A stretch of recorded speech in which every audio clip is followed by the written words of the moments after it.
Hey everybody, welcome to Drive Thru Review 471. Today we're going to take a look at Xenon Profiteer. This is a new game from Eagle Gryphon Games, designed by T.C. Petty III, and it's kind of sort of a deck building game. It has some deck building elements, but it's not really like Dominion or any other deck building game.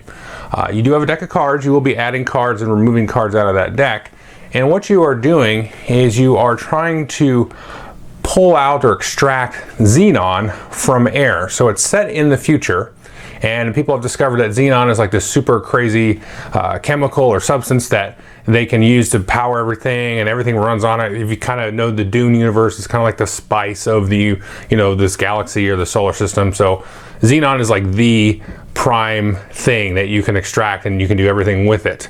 So players will be, during the course of the game, consuming these air packets, which are like these different elements, which are cards that go into their deck, and then trying to sort of parse those and trash some of the elements out, and then also acquiring a different sort of apparatus and special abilities that you can get to add to your sort of tableau, and then make your turns that much more efficient. So let's take a look at how the game actually works, and then I'll come back and tell you what I think of it. So here's everything you get in the game of Xenon Profiteer plus the rules, and here you can see a whole bunch of different cards. Now we have here at the top all of the pieces that go into making an air packet. So whenever the game tells you to take an air packet, you're going to take one of each of these four cards. Now the one you're really concerned about here is the xenon card, and then you've got oxygen, nitrogen, and krypton. Now you actually start the game off with two air packets in your deck. So you've got two of each of those elements, and then you also have these feed card and reflux card. You'll shuffle these up, and each player will start with the same deck of cards, and then you're going to draw up to 5 cards to start the game. Now each player also has this little kind of player aid type of card here. This is going to show you the order of your turn. You're always going to do a distillation, which I'll explain, and then you do air or wipe, and then build or bid, and then that's your turn. Now you can, before your turn starts, actually flip this over if you find that you want to distill twice, and then all you can do is bid twice after that, and then you actually have to force to reshuffle your discard pile and deck back together. So this is the little player aid / console that you start with. You actually be attaching cards to this as well. Now players will also get some money in here as the money tokens there, and these are credits. And then players will also get some tokens in their player color. They'll have a little picture here like so, and these will be their bid tokens. Each player will start with 5 of these, and you'll be able to put these out on the different cards as well. Now the main thing that you're going for are these contracts. Now there's 2 types of cards in this deck here. First you have your contracts, and I'll show you one of these here. And so you can see when you fulfill this contract, you need 3 xenon elements there to fulfill that. And then you're going to get $7 and then 2 victory points there. And you can see this is used in creation of computer monitors, whereas you have another one here, which is military grade flashlights. You only need 1 xenon there, only gives you $1, and then 2 points as well there. Now this deck also has these pipelines here, and this you're just trying to collect for 2 reasons. One is each one of these will increase your hand size by 1, and then you're going to actually score points at the end of the game, sort of an exponential type of way. So if you look at the bottom of the contracts here, you can see there's these different pipes here. So you've got this one here. Now there'll be other of these pipelines that match this pipe and so on.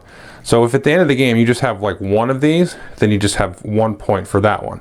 But if I had one of each of these 2, each of them would be worth 2 points. So that'd be 4 points total. And then if you had all 3, they'd each be worth 3, which would be 9 points. So you're trying to collect these to get some kind of bonus points at the end, but mainly to increase your hand size to give you more options on your turn. Now in this top row, you're going to have a bunch of these different upgrades. And these are sort of dual purpose. You'll get these into your hand, and you can play these for their ability here.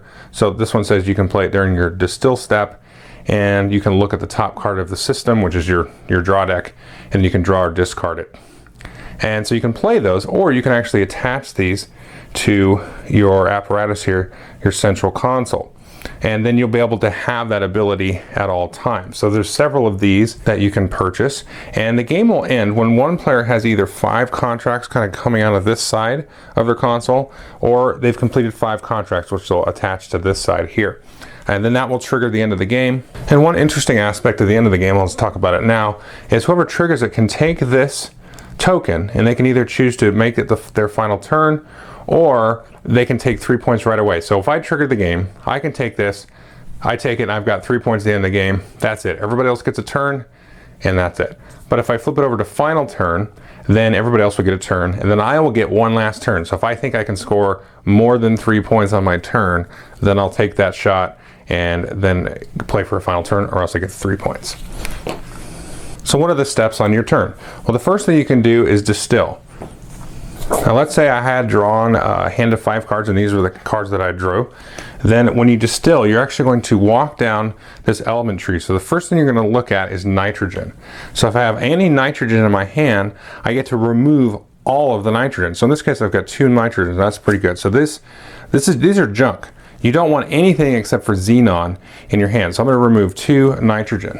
Now, if on a later turn I came in and I had maybe some of their action cards and I just had krypton, then I would remove that.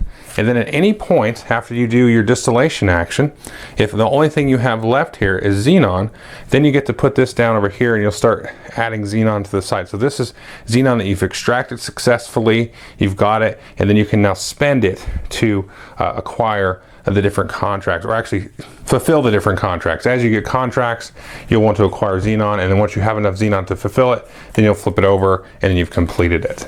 So everything that you're going to do on the start of your turn is always going to be a distill, and you're going to walk down this sort of hierarchy of elements. Now on the other side here, you can see distill times 2. So if at the start of my turn I'm like, yeah, I should really do 2 distillations, so I would do maybe all the nitrogen, and then I can immediately have done the krypton there.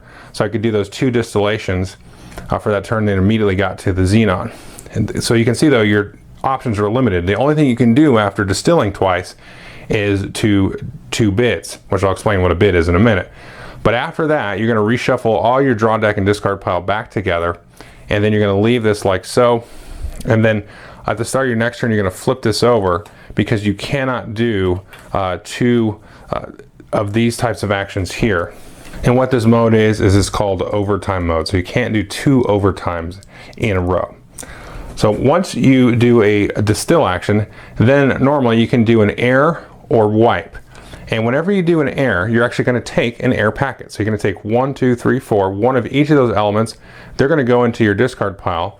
And then you can see here there's this little $2 symbol. So every time you do that, you're going to get $2 into your supply. Now alternatively, instead of doing air, so you can see we've got air 2 or wipe. So you can take one of these columns here, these rows, and wipe it out and then reseed it to hopefully get something that you like. Now when you do that, if somebody has placed a bid on a card, then that one's safe, it's not going anywhere. But everything else in that row will get wiped. So after you do either air or wipe, then you can do buy or bid. And so bidding is simply just putting one of the tokens on one of the cards, and you're reserving that card in a sense. I'll explain that in a minute, but you're letting people know that you want it. It's safe from being wiped, and if they want to buy it, they'll have to pay you some money, and so on. So now we can either bid or buy. So if we buy, there's a couple things we can do. So first thing, let's look at the upgrades here. So first we have this cost here in the upper left. You can see it costs $2. Now this is to get it into your discard pile. So when it comes shuffling back out of your deck, then you can play it again and again and again. So you can see this one here is actually free here. So this one would be a free buy to get it, and it would go right into our deck.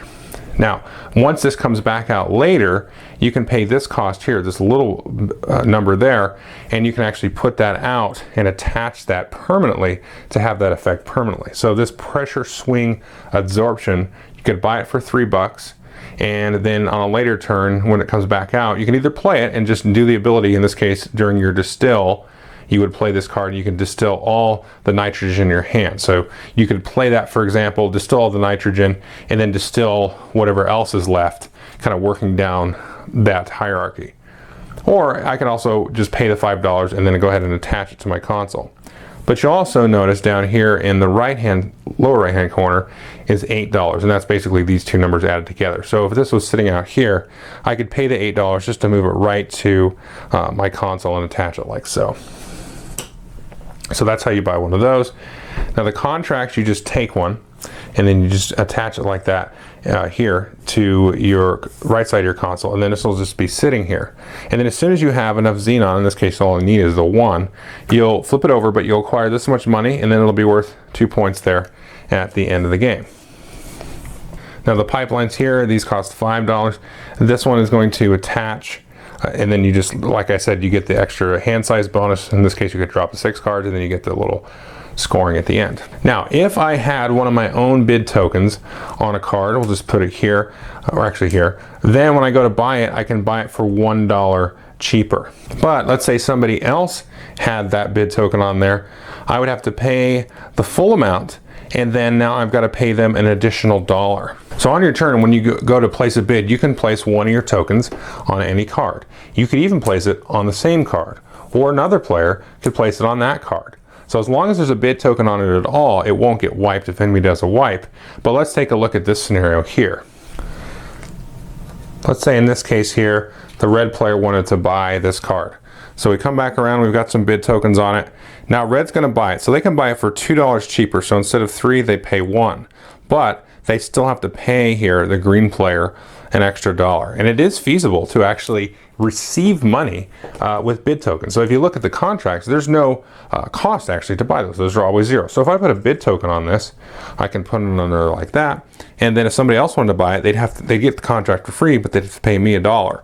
Or if I took it, and then I could actually receive $1. So that's the gist of your turn there. So you're going to distill, get rid of some of these crappy elements, get some more air, because again, you don't want these 3 elements, but you want the Xenon, and then wipe, or you can buy or bid, and you keep playing until I said, if somebody has 5 contracts or 5 upgrades, and then you kind of do one final round, and that is the end of the game. The other thing I should mention, unlike most deck building games, you don't have to discard your hand. You can discard as many cards as you want at the end of your turn, and then you draw back up to whatever your hand size is. But that is the game. Okay, so that is Xenon Profiteer. What do I think of it? Well, I really enjoyed it, and I kind of alluded to it at the beginning of the review where I said it's kind of a deck building game, but it's kind of not. Now, the parts that it is a deck building game are obvious. You add cards to your deck, you're kind of trashing cards out of your deck, you're trying to be as efficient as possible, extract the Xenon, get money, use the different upgrade special abilities to the best of their ability. But the part where it's not like a deck building game is the only time that you're really kind of getting a bunch of junk in your hand is you're like literally getting junk in your hand with the different elements. And that's a specific action to say, I'm going to take junk and then trash out, 3 of those 4 cards to then get the 1 card that is, basically a currency in the game. The other things, now you can get upgrades that are just sit in your deck and you play them, you don't actually get to attach them. But for the most part, you're kind of going for like a little bit of a setup and a combo. So you're building like a tableau, and you're trying to say, okay, this one's really good. This one will let me distill better. This one might make me get contracts for cheaper. I pay less Xenon, and so on. One will make me draw more cards. So there's lots of different abilities, and those kind of come out in a way that's a little bit more on the strategic side. Now the game's still very tactical because it's a random row of cards, but you're really kind of picking and choosing those upgrades. Say, okay, this is a good one here, so if I go and get this contract, I get a lot of money here, and so I've got to do my distillation, get that kind of going, then I've got this really cool upgrade, and so you kind of build up, and so you have a little bit more at least a little bit more obvious of a growth in your deck. So when you build out those upgrades, it's really more to me about that than actually kind of always going through your deck and drawing, just like fine-tuning your deck, and that's it in terms of the game. It's really mostly about those upgrades. Now I should have mentioned during the walkthrough, there's actually character cards that kind of go with those different bidding tokens I showed you. Those are different starting special abilities. I would definitely play with those, especially after you play the game a couple of times. And then there's also starting tactics that you can get. They give you another additional ability that you can use once per game, and then they give you kind of an end game bonus. So I don't know if I showed you or mentioned it, but on the contract card, you can see this one has like a little movie symbol. So sometimes they'll give you bonus points for scoring, you know, different types of contracts and things like that.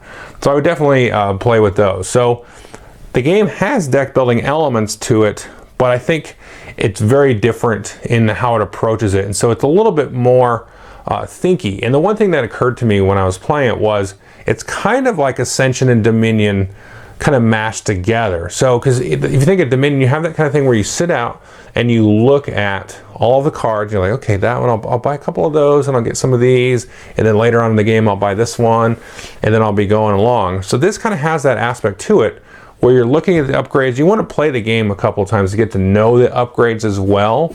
So you're like, okay, that's a good one. If I use this one with this one, that's going to really work together. Or I get this one and hope the other one comes out later. And then you have that sort of, you know, that strategic kind of planning aspect of the game.